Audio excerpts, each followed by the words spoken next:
Thank you for the invite to present. It's absolutely fantastic. I'm aware that everyone will be quite keen to get to lunch, so I won't take too long. The order realistically for the presentation is I just want to share how we got to where we got to, and then once the journey has been explained, the results hopefully will be quite inspiring. So, if this were, yep. So I'm aware that there are quite a few people here who are healthcare professionals, but just in case if you're not. So diabetes, two main types, type 1, type 2. Type 1, if you are not producing insulin. Type 2, insulin resistant, so resistant to your insulin or not producing enough insulin. Now, where we come in realistically is around about 10 years ago, we were the first patient community to exist. And this is around about 2004, 2005. And if you think about things like Facebook, they don't exist yet. Or, well, they don't exist in the UK like it does yet. And what we found was that we simply put a forum on, and that's from where we've grown. The first ever question on the forum was fructose. What is fructose was the first question. The second question is oranges. Are oranges good for my blood glucose level? And that just kind of goes to demonstrate realistically what the sentiment is, and I'll come on to that in a second. Because the forum, because of the size of the population in the forum, one thing that is quite key is that when it comes to diet, obviously everything affects blood glucose levels, from stress to food to medication, illness, etc. But because diet is so easily affected, and it's so easy to change diet, it's easy to sort of make a different choice, I suppose, conversations got extremely heated. And what that means is that, and I think there are a number of, well, I'm aware of that a number of people from the forum here who will be completely aware of how heated those discussions did get, how heated those discussions still are. And realistically, it's about overcoming that. And the way that we have to overcome that is to collaborate. And the way that we collaborate is the first thing is, it's not a one-fit-all solution, first thing. But the second thing is that we have to allow moderated but uncensored conversations. So conversations that are against guidelines, so on and so forth. The key is that there's 1.6 million years of cumulative experience, which means that if you have a question about anything at any time, you're able to receive an answer 9 out of 10 times within 4 minutes. It's also important to note that we're also beginning to prove that people are changing their habits, and what I'm going to present is realistically how people are changing their habits through these education programs that we're providing. So the sentiment that we're able to understand from the forum is that people with type 2 diabetes won't spend more than 2 hours a year with their GP. They're told to eat a balanced diet, and as everyone here is aware, what is a balanced diet? And they're told to aim for a good HbA1c. For those that aren't aware of what HbA1c is, it's a 90-day blood glucose average, so realistically you can't necessarily cheat that number. One key point to note is that 1 in 2 people who are coming into the website and coming into our education programs has a mental or emotional health condition. And that's particularly relevant for what Jen and Dr. Unwin were talking about in regards to, well, what we're finding is that those traumas, those mental, emotional traumas do pull people back from the change and the motivation that they're feeling or that, that is taking place. So how do you use that and work with people to make sure that the other, if 1 in 2 people is successful, if one person is successful, how the other 50% are successful. This leads to the fact that people have absolutely no idea. They're scared, confused. We find people who come into the forum, the first question is, I've been diagnosed. It's literally been half an hour, however long it's been. They will Google something. They will come to the forum. They will find people who are saying things that they haven't necessarily read before. And realistically, the sort of this whole low-carb movement, we can trace back sort of conversations in the forum for sort of a good 8-10 years. It's absolutely amazing. Because people are stressed and scared, that's realistically why we exist, because there shouldn't really be a reason for us to exist. The Diabetes Forum, so I'm completely a tech AI nerd. So the Diabetes Forum is the world's largest neural network for diabetes. And what that means is if you have a question, arguably in sort of a maths, it's an n-dimensional matrix, which means that whatever question or whatever conversation you want to have, as a concept, we should be able to pull out the most relevant answer, but we will also be able to pull out the most relevant answer based on the feedback and the reactions from people in the forum. And what that means is that you will find good quality sort of, it's not necessarily advice because this isn't advice, but information in order to affect change. We mined the forum, it must have been three years ago, 4 years ago in fact, and at the same time we launched a survey in order to understand what the sentiment was from people with diabetes. There was a recurring theme, which came sort of not necessarily recurring, for years it was coming up, but People didn't understand. It's the word carb. What is a carb, first thing? What does it mean to me? How does it affect my blood glucose? People had absolutely no idea of the science, and realistically, it's about knowing, it's about understanding in order to sort of keep yourself on that journey. So we found 18 primary concerns, which realistically are topics that were coming out sort of as phrases. The first one, low carb. The second one, anxiety towards hypoglycemia. Third one, testing. As Dr. Unwin was talking about, testing provides a very valuable feedback mechanism. Mental and emotional health, that's obviously extremely prevalent, and exercise. So on the basis that food came first and exercise sort of slightly further down the list, we decided to tackle food before we tackled exercise because it seemed as though it's slightly easier to change someone's diet than it is to ask them to exercise more. So what we did was we listened, and we realized that people don't know what to eat, and what was coming back was that, well, the guidelines say one thing, but I'm coming to the forum and I'm reading something completely different. So what do I do?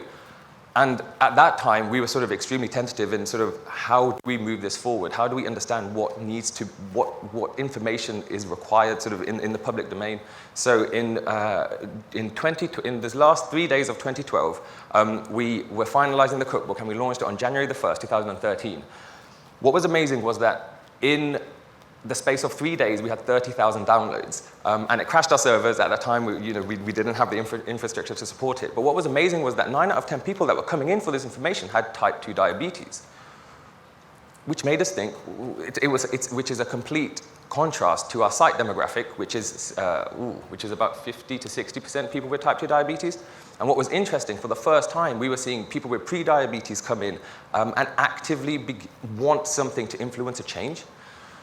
When we surveyed those 30,000 users, they wanted a little bit more. And what they wanted was a more structured regime. So track back 2 years ago, we put together something called the 7-day low-carb meal plan, and then we put together something called the 30-day low-carb meal plan. And the way that we really pushed it in order for people to engage with it is that there are 27,000 permutations of days of meals, because people say, I eat the same thing. People will say, I want variety, I want deliciousness, et cetera, but they weren't sure where to find it. So the key was just to put it in front of them, because it's education and it's all realistically starting from there.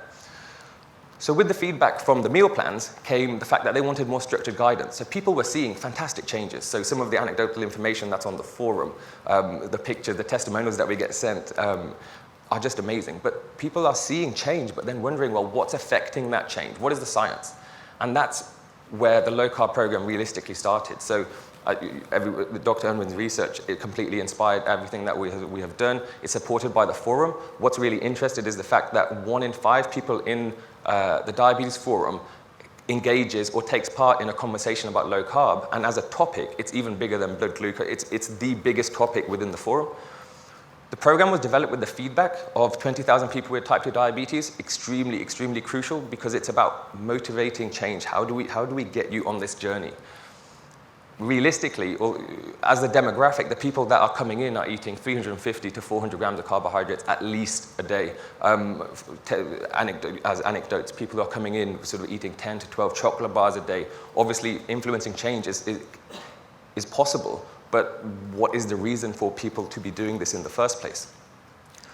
The key is to influence their behavior, because we need to influence their behavior in order to influence their lifestyle.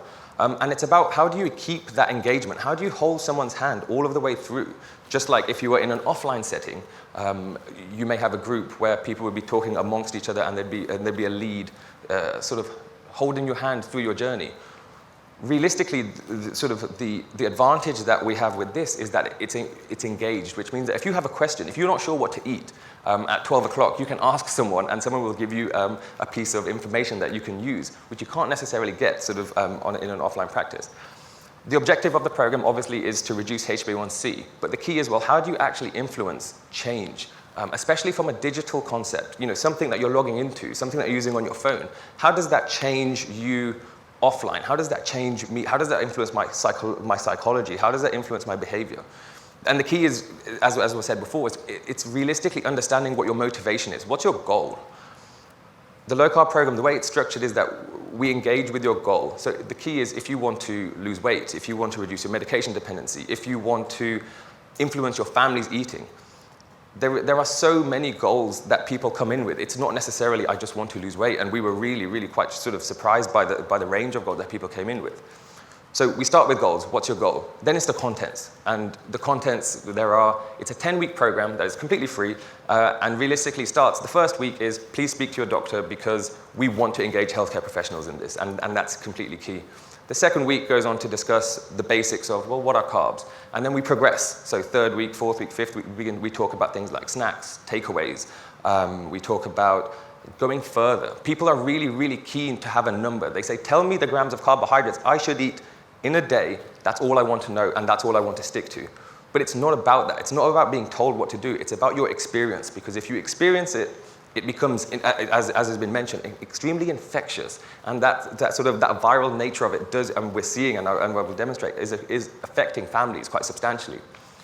Then it's about tracking. So this is a completely digital concept. So we're realistically a technology organization that is more akin to influencing technological advances, so we can get you to download apps, so we can get you to open an email, but how do I get you to change what you're eating? So what we've done with that is we put a tracking mechanism in where you can sort of state your food, what you're eating, you can state your mood, how you've slept, you can state the key numbers, blood glucose levels, blood pressure, what medications are you on, what medications are you now not on. Tracking that data goes to prove in an absolutely substantial volume whether the program firstly is working, and as a concept, is it legitimate in influencing? Can we use this data somehow to influence other people? Let's make it intelligent to engage. 5 minutes. Yep. Then it's about actions. Well, what do I need to do to act? Then what we've done with this is we've put together a video realistically every week that just tells you what to do, and whether that's stating how much sugar you're eating a week to reducing the amount of refined carbohydrates you're eating. The key is it's about making actions. Then the support, as I was saying, support is completely key. So the key is you get to ask a question to absolutely anyone and everyone who is on the same journey. They may also have fallen off that journey, and that's key. People do fall off this journey, and how do you then get back on? Then it's resources. Well, what do I eat? How do I eat it? When am I supposed to eat? What do I do with my blood glucose levels, numbers? All of those kind of statistics. And those resources are provided. And the objective is quite simple. It's a goal-based intervention for people with type 2 to understand food.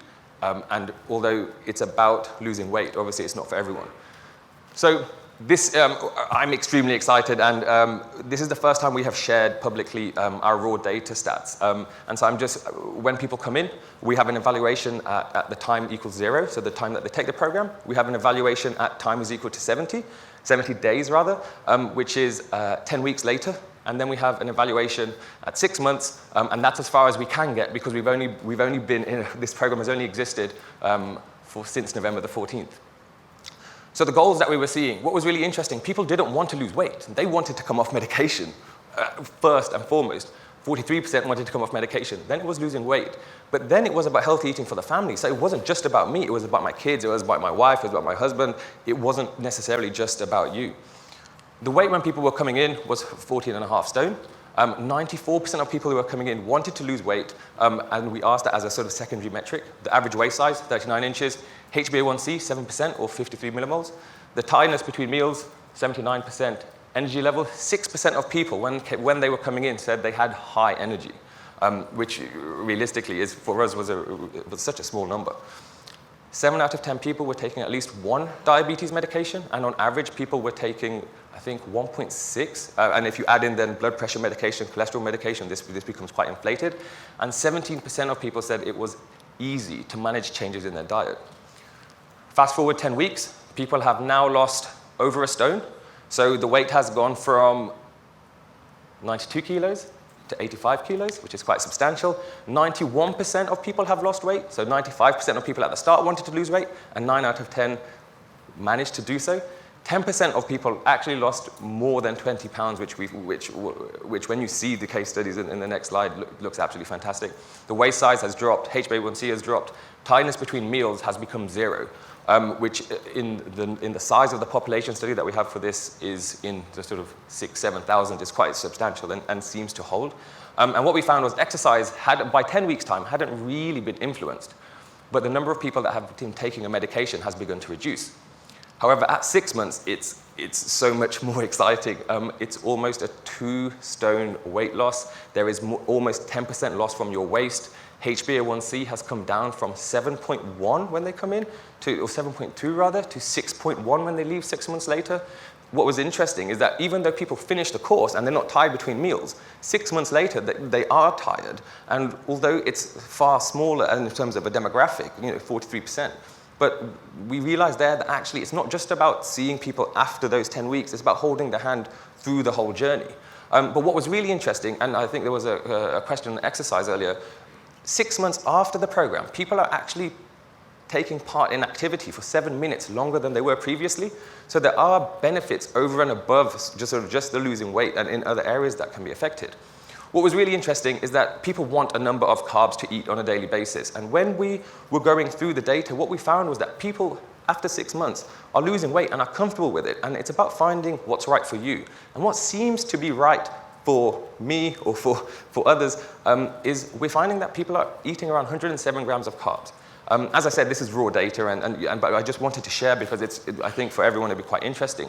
But what's also sort of, for us, realistically, the key part is that people are coming off their medications. And so I just wanted to show 3 case studies or 3 sort of before and after photos, which sort of sum the program up. So on the left-hand side, the chap came in with a HbA1c of 9.2.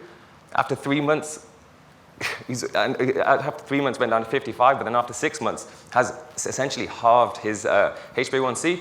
The chap in the middle, his HbA1c dropped by 3% in a matter of 4 months. In 10 weeks, I've lost 18 pounds. The chap on the right, 3 inches around his waist.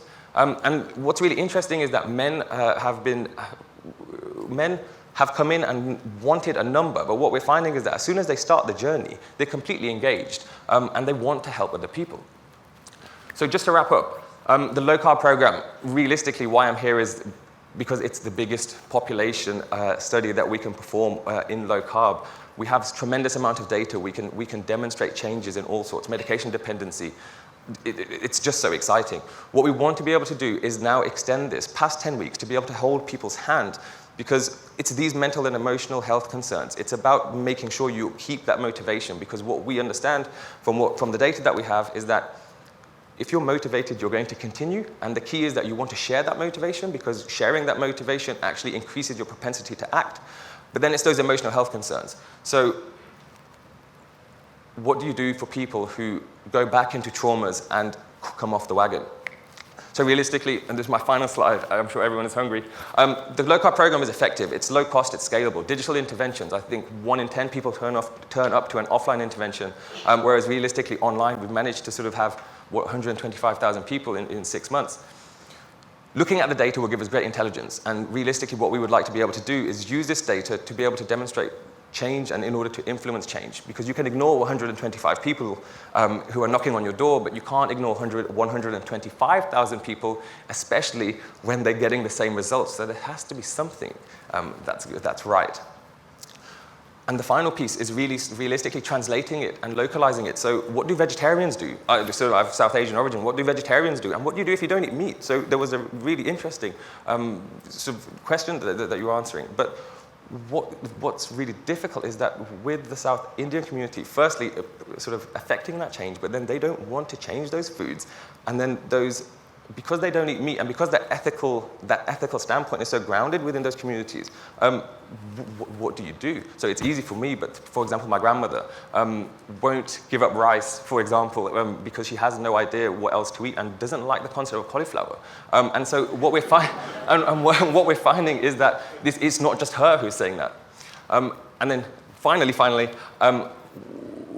this can affect, so you can feel here that this is change, but there are 385 million people with type 2 in the world. So with a free, cost-effective, scalable solution, it doesn't matter what country you're in. It doesn't matter whether you're in a developing country, all you need is internet access. We have people from Syria, from Lebanon, from war-torn countries using the low-carb program, and it's amazing because it's the future of digital health interventions, and it's just amazing. And so finally, we have a pre-diabetes program ready for launch in September, hopefully, and what we're planning on is creating a type 1 diabetes solution. Because what we're finding is that as time has gone on, the proportion of people with type 1 who are coming into the program is increasing to the point where now we're seeing 20% of people with type 1 come into the program. So what's really interesting is that that viral nature is becoming infectious within the type 1 community in greater proportions. And it's amazing because it's affecting public opinion, and in the New Scientist yesterday, the Times, you can see the change, and it's being created and supported with a community who are willing, engaged, and motivated to help everyone else along the way. So it's absolutely fantastic. Thank you.